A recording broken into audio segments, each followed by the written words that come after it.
నమస్తే, welcome to big story. Congress party మరోసారి చిక్కుల్లో పడింది. ఇండి కూటమిలో కీలక భాగస్వామిగా ఉన్న సమాజ్వాదీ పార్టీ నాయకురాలు చేసిన వ్యాఖ్యలు కాంగ్రెస్ మెడకు చుట్టుకున్నాయి. ఈ దఫా ఎన్నికల్లో ఓట్ జిహాద్ చేయాల్సిందిగా ఎస్పీ నేత మరియా ఆలం ఖాన్ చేసిన వ్యాఖ్యలు సంచలనం కలిగించాయి. ఈ వ్యాఖ్యలు ఇప్పుడు బీజేపీకి మరో ప్రచారాస్త్రంగా మారాయి. ఇన్నాళ్ళు మనం ఉగ్రవాదులు చేసే జిహాద్ లేదంటే లవ్ జిహాద్ గురించి మాత్రమే విన్నాం. తాజాగా ఓట్ జిహాద్ కూడా తెరపైకి వచ్చింది. ఈ నేపథ్యంలో ఇవాల్టి బిగ్ స్టోరీ.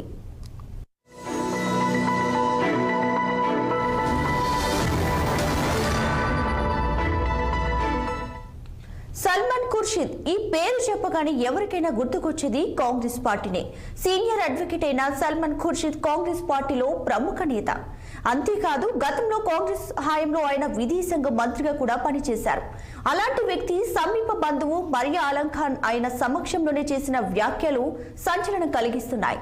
యూపీలోని ఫరూఖాబాద్ నియోజకవర్గంలో ఇండి కూటమి అభ్యర్థికి మద్దతుగా జరిగిన సమావేశంలో సల్మాన్ ఖుర్షిద్, ఆయన భార్య లూయిస్ ఖుర్షిద్ తో పాటు మరియా ఆలం ఖాన్ కూడా పాల్గొన్నారు. అయితే సమావేశంలో ఆమె చేసిన వ్యాఖ్యలే ఇప్పుడు పెను సంచలనం కలిగిస్తున్నాయి.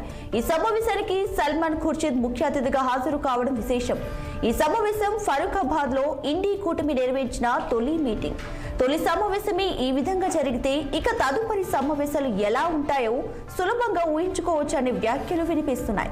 ఈ సమావేశానికి కాంగ్రెస్, సమాజ్వాదీ పార్టీ సీనియర్ నాయకులు కూడా హాజరయ్యారు. మరియా ఆలం ఖాన్ వ్యాఖ్యలు సోషల్ మీడియాలో ప్రస్తుతం అయితే వైరల్ గా మారాయి.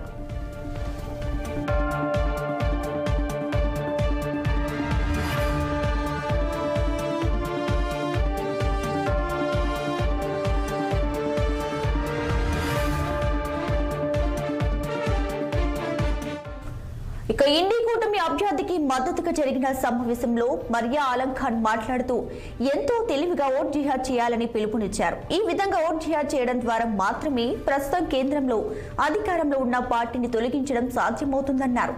మన గనక ఇప్పుడు ఏకం కాకుంటే మన ఉనికి తుడిచిపెట్టుకుపోతుందని ఆయన చెప్పారు. సంఘ్ ప్రభుత్వం మన ఉనికి తుడిచిపెట్టేందుకు ప్రయత్నిస్తుందంటూ ఆరోపించారు. అయితే ఓట్ల ద్వారా జిహాద్ చేసి సంఘ్ ప్రభుత్వాన్ని ఓడించేందుకు ప్రయత్నించాలంటూ మరియా ఆలం ఖాన్ ఓటర్లకు పిలుపునిచ్చారు. అక్కడితోనే ఆమె సరిపెట్టుకోలేదు. బీజేపీ అభ్యర్థి ముఖేష్ రాజ్పూత్ కోసం ఇక్కడ కొందరు ముస్లింలు సభ ఏర్పాటు చేశారని తెలిసి నేను సిగ్గుపడ్డాను.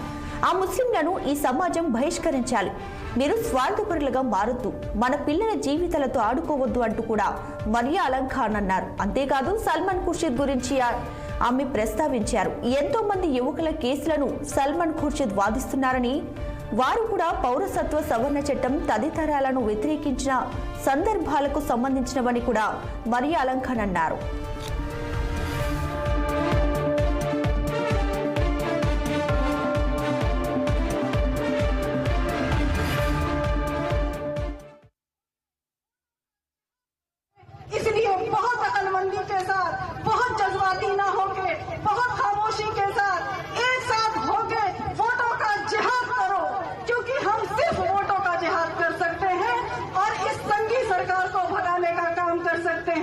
बहुत शर्म आती है जब मैंने आज ये सुना कि कुछ मुसलमानों ने आज यहाँ पर बैठ के मुकेश राजपूत की मीटिंग कराई। मुझे लगता है समाज से उनका होता पानी बंद कर देना चाहिए।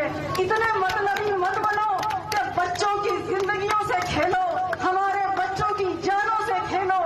आज कितने लोग CA/NRC में जेलों में बंद हैं और आपको बताने मुझे खुशी हो रही है कि उन बच्चों के कितने केसेस सलमान खुर्शीद साहब फ्री में लड़ रहे हैं।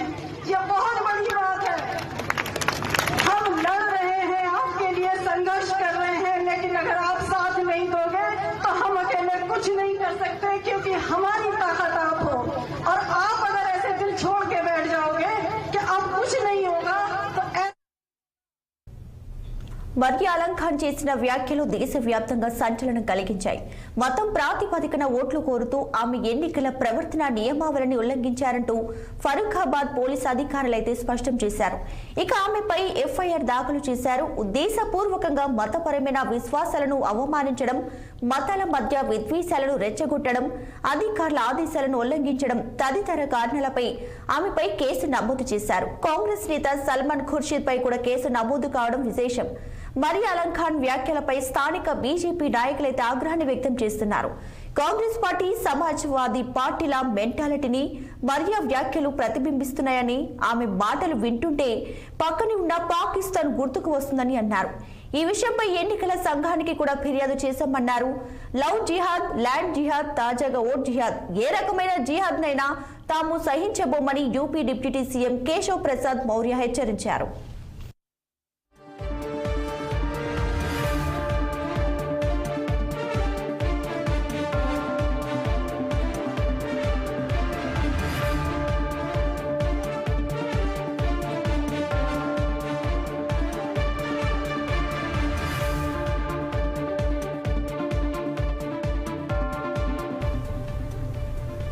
ఇక తన వ్యాఖ్యలను మరియా ఆలం ఖాన్ సమర్థించుకున్నారు. జిహాద్ అనే ఉర్దూ పదానికి పోరాటం అనే అర్థం ఉందన్నారు. ఎన్నికల ప్రక్రియలో పాల్గొనేందుకు తన మతానికి చెందిన ప్రోత్సహించిన తాను జిహాద్ అనే పదం ఉపయోగించినట్లు వివరణ ఇచ్చారు. ఎవరి మనోభావాలను దెబ్బతీసే ఉద్దేశం తనకు లేదన్నారు. ఆమె చెప్పిన దాంట్లో కొంత మేరకు నిజం ఉండవచ్చు, కానీ జిహాద్ అంటే అందరికీ గుర్తుకొచ్చేది మతపరమైన పోరాటమే. ఎందుకంటే సాధారణంగా ఉగ్రవాదులు జిహాద్ అనే పదాన్ని తరచుగా ఉపయోగిస్తుంటారు. మరి ఆ విషయం కాంగ్రెస్, సమాజ్వాదీ పార్టీల నాయకులకు తెలియదా అనే ప్రశ్న ఇప్పుడు తెరపైకి వస్తుంది. ఫరూఖాబాద్ లో సుమారుగా 17 లక్షల మంది ఓటర్లు ఉన్నారు. మే 13న ఇక్కడ పోలింగ్ జరగనుంది. అయితే గత ఎన్నికల్లో ఇక్కడ ప్రస్తుత బీజేపీ అభ్యర్థి తనకు ప్రత్యర్థి అయిన బీఎస్పీ అభ్యర్థిని ఓడించారు. కాంగ్రెస్ అభ్యర్థిగా పోటీ చేసిన సల్మాన్ ఖుర్షీద్ కు 55,000 ఓట్లు వచ్చాయి.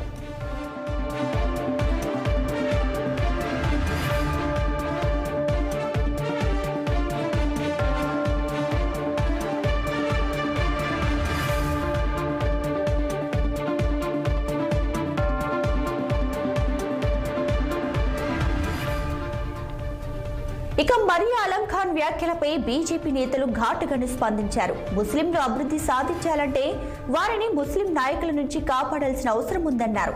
BJP IT cell chief Amit Malaviya మాట్లాడుతూ ఒక ముస్లిం నేతని సపోర్ట్ చేస్తున్నందుకు ముస్లింలను అవమానించడం సరికాదన్నారు. ఆ విధంగా వారిని అవమానించడం అంటే దేశంలో ఖలీఫా రాజ్యాన్ని కోరుకున్నట్లే అని స్పష్టం చేశారు. ఎంతో విద్యావంతుడైన సల్మాన్ ఖుర్షీద్ సమీప బంధువులే ఇలా మాట్లాడుతున్నారంటే ఇతరుల పరిస్థితి ఎలా ఉంటుందో ఊహించుకోవచ్చని చెప్పారు. అయితే ఉత్తరప్రదేశ్ లో బీజేపీకి సమాజ్వాదీ పార్టీ గట్టి పోటీ ఇస్తుంది. అందుకే అది కాంగ్రెస్ ను కూడా తన చెప్పు చేతలో ఉంచుకోగలిగింది. అలాంటి చోట ఇప్పుడు మరియా ఆలం ఖాన్ వ్యాఖ్యలు బీజేపీకి ఒక్కసారిగా మరెన్నో అస్త్రాలను అందించినట్లయింది. ముస్లింలు సంఘటితం కావాలని మరియా ఆలం ఖాన్ ఇచ్చిన పిలుపు చివరకు హిందువులు సంఘటితమయ్యేందుకు బాట వేసినట్లయింది.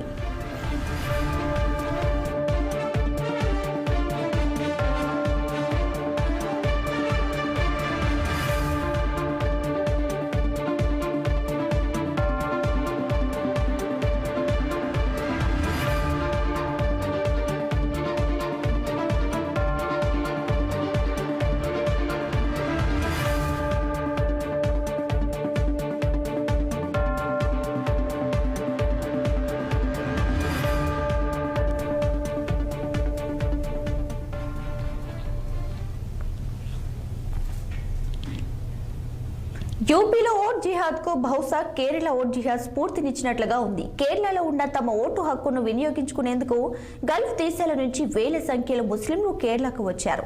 గతంలో కూడా గల్ఫ్ లో ఉన్న ముస్లింలు ఎంతో మంది ఎన్నికల సమయంలో దేశానికి వచ్చి తమ ఓటు హక్కును వినియోగించుకున్న దాఖలాలు ఉన్నాయి. కాకపోతే అప్పట్లో వారి సంఖ్య వందల్లోనే ఉండేది. ఇప్పుడు ఇది ఏకంగా 30,000ను దాటడం విశేషమే. గతంలో ఇలా వచ్చేవారు తమ సొంత డబ్బులు పెట్టుకుని వచ్చి ఓటేసేవారు. ఇప్పుడు మాత్రం వారు ఉచితంగానే వచ్చిపోతున్నారు. ఆ విధంగా వారిని ఇండియన్ యూనియన్ ముస్లిం లీగ్ పలు రకాల ప్రలోభాలకు గురి చేసింది.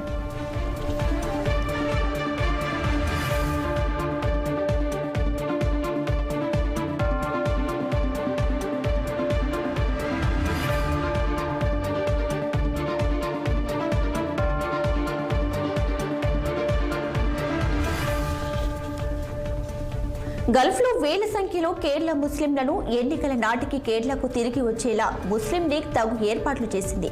ఈ పార్టీకి అనుబంధంగా ఉన్న కేరళ ముస్లిం కల్చరల్ కమిటీ ఈ బాధ్యతను చక్కగా నెరవేర్చింది. ప్రత్యేకంగా విధంగా ఓటీసీ పోయేందుకు ఎన్నో చార్టెడ్ విమానాలను ఏర్పాటు చేసింది. డజన్కు పైగా ఓట్ ఫ్లైట్ సౌదీ అరేబియా, ఇతర ముస్లిం దేశాల నుంచి కేరళకు చక్కెర్లు కొట్టాయి. ఇలా వచ్చిన వారు సాధారణంగా వారం 10 రోజులు కేరళలో ఉండి తిరిగి తాము పనిచేసే దేశాలకు వెళ్లిపోతున్నారు.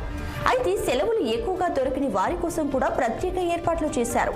2 రోజుల్లో వారు ముస్లిం దేశాల నుంచి కేరళకు వచ్చి ఓటేసి తిరిగి వెళ్లిపోయే ఏర్పాట్లు కూడా చేశారు.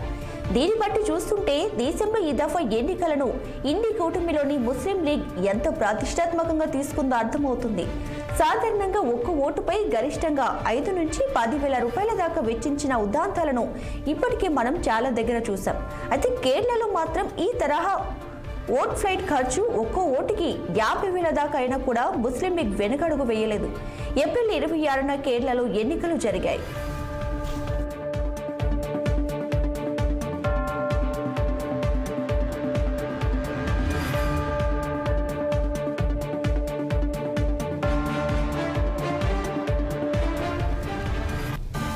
ఈ దఫా ఎన్నికలకు కొన్ని రోజుల ముందే ఈద్ వచ్చింది. ఈ సందర్భంలో కేరళ నూతన సంవత్సరాది అయిన విషు పండుగ కూడా వచ్చింది. దీంతో కొన్ని రోజులుగా ముస్లిం దేశాల నుంచి కేరళకు విమానాల టికెట్ రేట్లు భారీగా పెరిగాయి. ఒక్కొక్కరికి టికెట్ ఖరీదు 22,000 రూపాయల దాకా ఉండింది. అయితే ముస్లిం లీగ్ కేరళ నుంచి వివిధ దేశాలకు చార్టెడ్ విమానాలకు పంపింది. వీటిని ఓట్ విమానాలుగా వ్యవహరించారు. దాంతో వేల సంఖ్యలో కేరళ ముస్లింలు దాదాపు ఉచితంగానే ఆయా దేశాల నుంచి కేరళకు రాగలిగారు. ఒక్క యునైటెడ్ అరబ్ ఎమిరేట్స్ నుంచి సుమారు 3,000 మంది ఈ విధంగా వచ్చి ఉంటారని అంచనా. చార్టెడ్ విమానాలను పంపలేని సందర్భాల్లో భారీ రాయితీలతో టికెట్లు పొందేందుకు వీలుగా విమానయాన సంస్థలతో ఒప్పందాలు కూడా జరిగాయి. కాంగ్రెస్ కు అనుబంధంగా ఉన్న సంస్థలు కూడా తక్కువేమీ తినలేదు. అవి కూడా అద్దె విమానాల రాకపోకలను నెరవేర్చాయి. ఏమైతేనేం ఎంతో మంది కేరళ ముస్లింలు ఎన్నికల పుణ్యమా అని ఉచితంగా లేదా నామమాత్రపు రేట్లకు కేరళ వచ్చి ఓటేయగలిగారు. కేరళలో మొత్తం ఎన్ఆర్ఐ ఓటర్లు 90,000 మంది దాకా ఉంటారని ఒక అంచనా. ఒక్క కోజికోడు ప్రాంతానికి చెందిన వారే 35,000 కంటే ఎక్కువ మంది ఉన్నారు.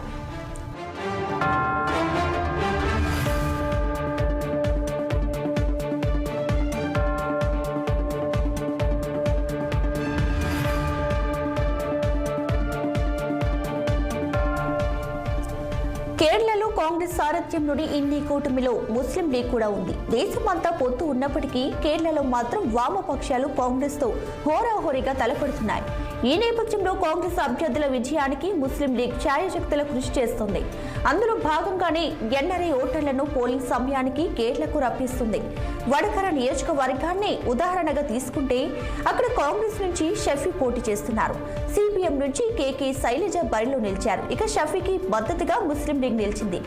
ఎన్ఆర్ఐ ఓటర్లలో ప్రచారం చేసుకునేందుకు షఫీ 2 రోజుల పాటు గల్ఫ్ దేశాలకు కూడా వెళ్లారంటే పోటీ ఎంత భయంకరంగా ఉందో అర్థం చేసుకోవచ్చు.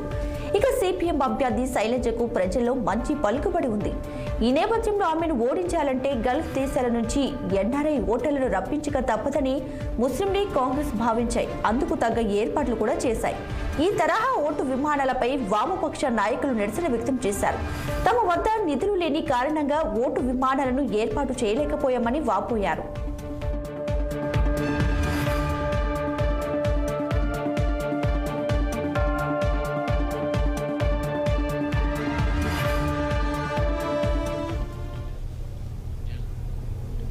గతంలో లవ్ జిహాద్, ల్యాండ్ జిహాద్ లాంటి అంశాలు ఎన్నికల్లో కీలక పాత్ర పోషించాయి.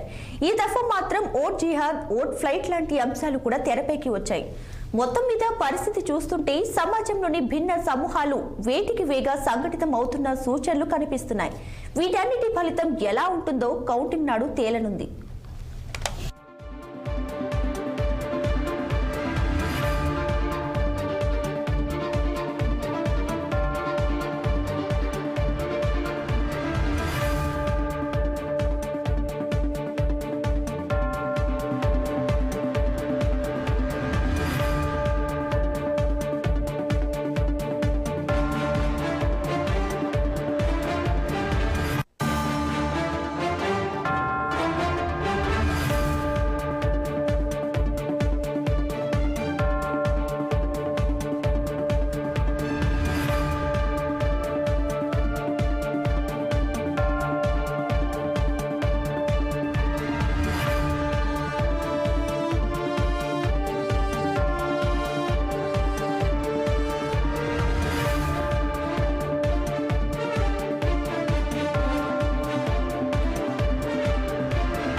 ఇది ఇవాల్టి బిగ్ స్టోరీ. మరో ఎపిసోడ్ లో మళ్ళీ కలుద్దాం. Until then watch 6 TV. ఇది సామాన్యుడి ఆరో ప్రాణం.